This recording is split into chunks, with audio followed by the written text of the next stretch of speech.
Welcome to my video, guys, and this video is different from what I usually talk about. I'm going to be talking more about my transitioning back to the workplace after I had my son, and like the things that just made it much smoother.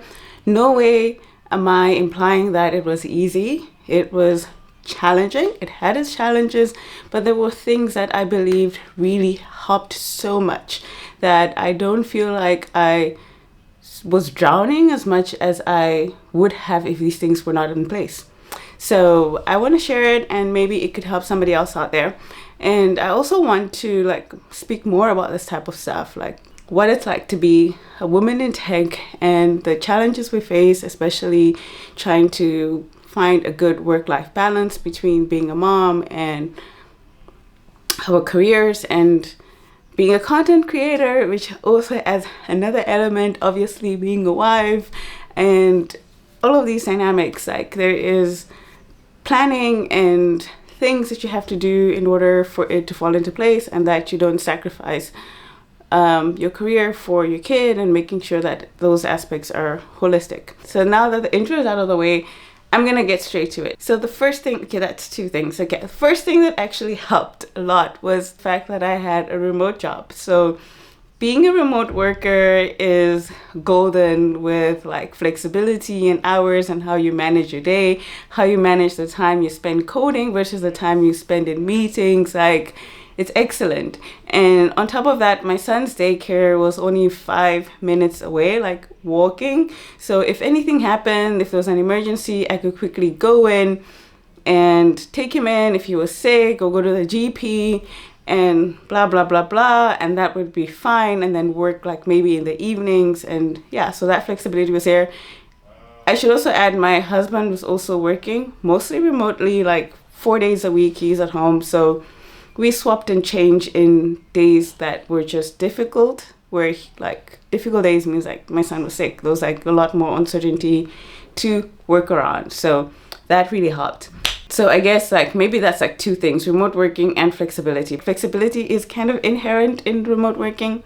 But yeah, that was like really the number one thing that helped a lot. Not to mention, like, I am still a breastfeeding mom. So my son's still breastfeeding right now. He's like 18 months old. He needs to get over it, but he is addicted, and I just don't have like it in me to like be like evil, you know?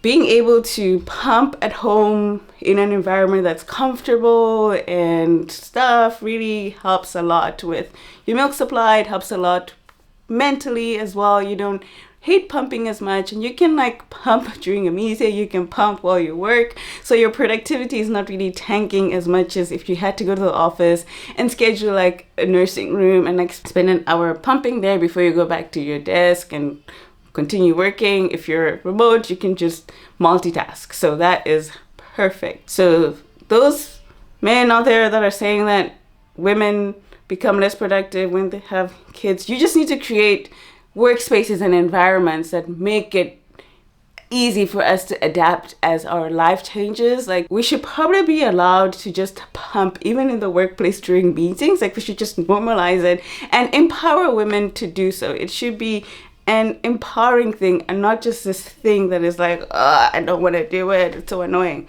But you get what I mean, right? Women out there. Okay, the next one. I lingered on that one too much. It's personal. The next thing is that I was in a senior position. Like, that 20s hustle was done. When I mean that 20s hustle, I mean like when I was studying and working, trying to figure out my career path, trying to figure out what I wanted to do. That hustle was done. Like, gladly, I found a career that I really have a passion for and like want to grow in it. So no second guessing. Studying and working is something else. It really takes a lot of your time. It takes a lot of mental load.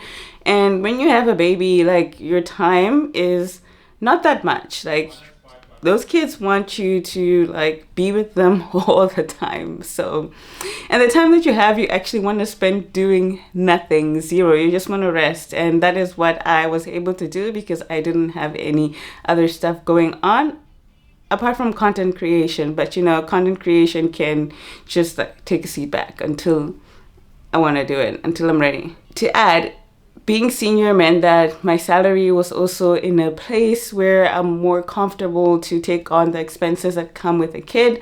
So managing those extra costs just makes it easier, and you don't have to stress too much about like things, and you can actually buy the best of stuff where you need to get the best of stuff and not compromise. Before I go on, I have an announcement. This video is sponsored, and it is sponsored by Toptal. If you have not yet heard of Toptal, they are a large network of top freelance developers, project managers, product managers, designers, and finance experts. So what they essentially do is provide top talent to companies that are looking for contract resources. And if you are into freelancing, especially in the tech space, go check it out. This is their link. They wrote an article titled "The 3 Ways Companies Can Narrow the Gender Gap in Technology." And this includes things like changing policies. And one thing I spoke about in my examples was like remote working really facilitated with my pumping episodes. So I could pump during meetings, I could pump while working, and my productivity did not suffer. In cases where women have to work at the office, they would probably need to ask for permission to pump, and they would have to maybe ask for a room to pump, and that could require a couple of hours in the day. And some managers could actually penalize women for that and like attribute it to lowered productivity and therefore less pay, and kind of like justify the gender gap. What the Netherlands does well is that it has a law that protects women from that discrimination.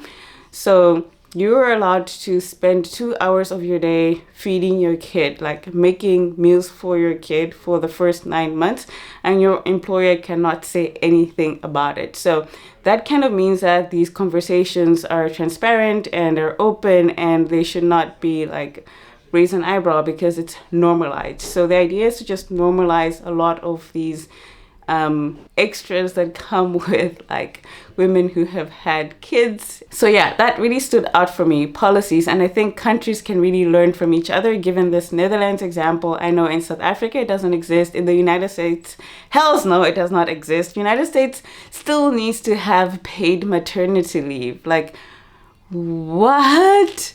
For a country that is supposed to be like first world or like forward, like more than us, like I guess capitalism, right? Okay, so go check out this article, especially like if you want to make a change in your organization when it comes to getting ideas on how do we actually retain women in tech, how do we actually create promotions and visibility and all of that stuff. Because most of the time we talk about there's a gender pay gap, but then it's like, okay, what's a solution? And I think this article really covers solutions. So have a look at it, highly recommend it. So yeah. So let's go on to the next point. I've lost track of what number it is. Does it matter? So the next point adds onto this one in terms of finances is that my husband also got a new job. When we moved to the Netherlands, it took a while for him to kind of like find his way in this corporate mess of Amsterdam tech environment. But he eventually did, and he now works as a analytics manager, data engineering manager, logistics at Toptal. So him having good job, also providing for us more financially, meant that I was also less stressed. Financial stress can really be a thing after you've had a kid, because sometimes we think that the expenses are this much, but then they end up being this much. So not having to worry about that. And when I went back to my job, I didn't have to worry about getting promoted and hustling and working hard. I could just take it easy. I was like, I could just relax for a year. I am comfortable with my salary. I am comfortable with our financial position, and we can do this for a little while longer.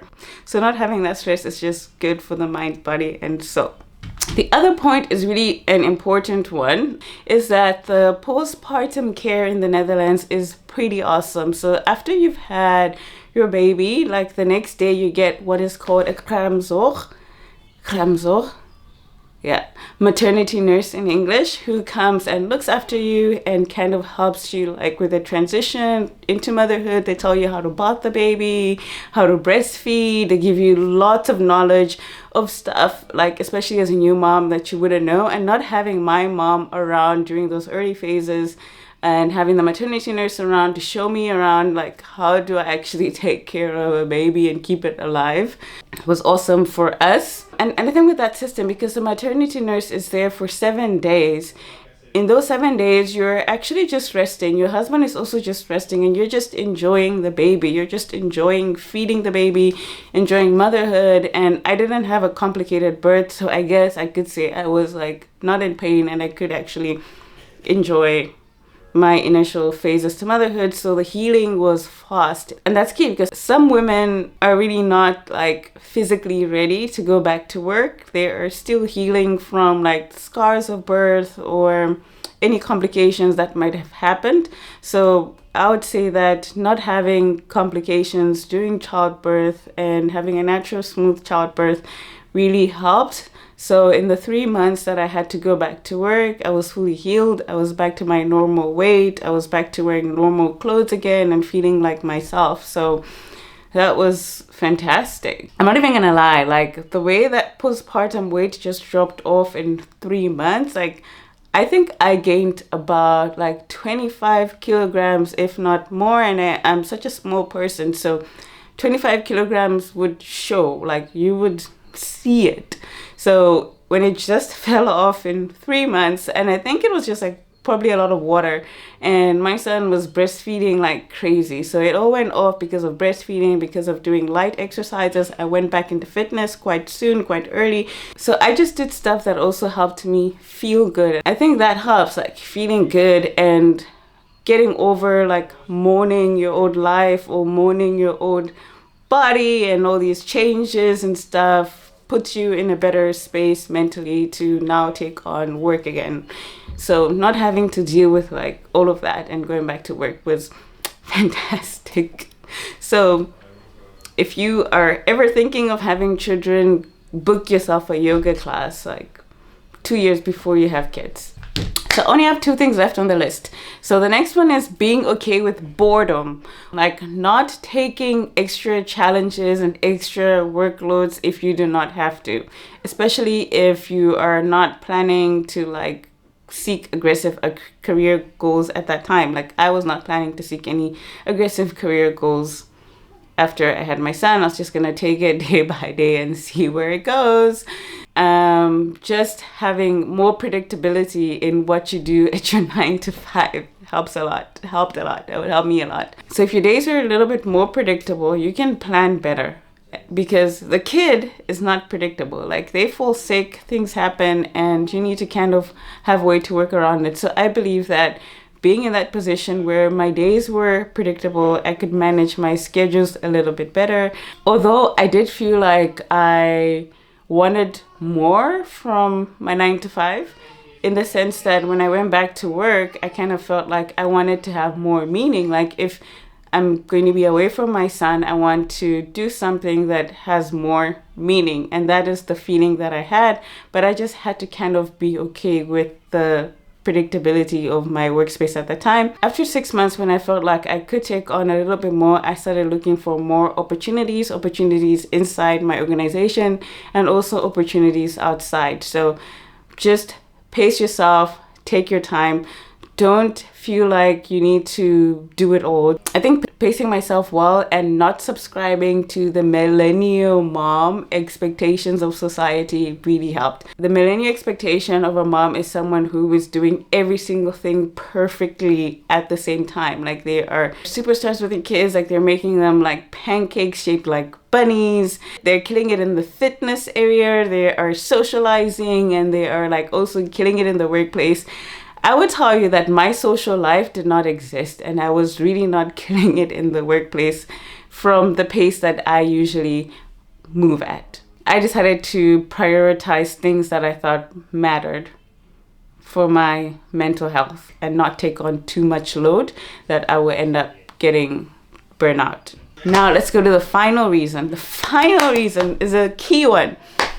just having a partner that is also as committed as you are to raising a child. So I think our responsibilities, although they're like still like 60-40, my husband took something called like Papa Dog. So every Friday he would take care of James, and he did that for the first 6 months, which meant that Fridays were for me. And he did that for me. He made sure that on Fridays I didn't have to worry about anything except for maybe like pumping, because it was a necessity, but I could focus on going to the gym, relaxing, and not cooking, just myself. And I loved that.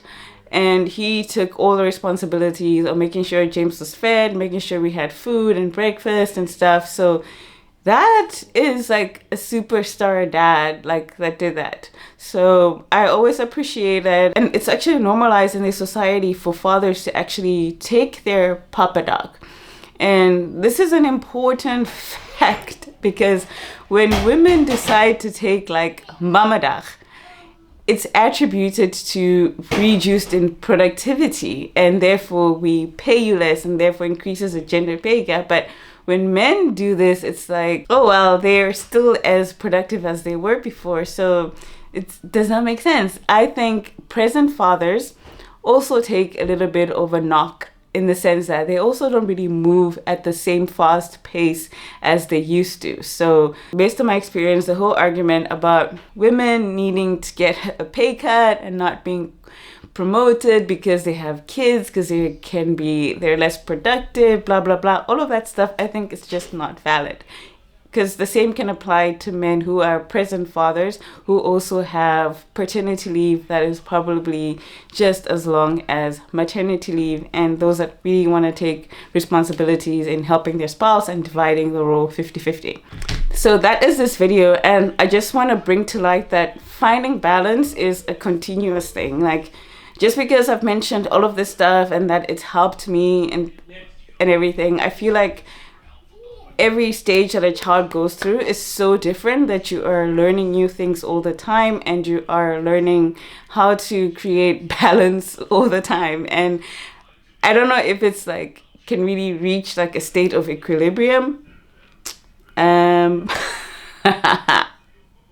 Using physics terms that I probably don't even know how to use.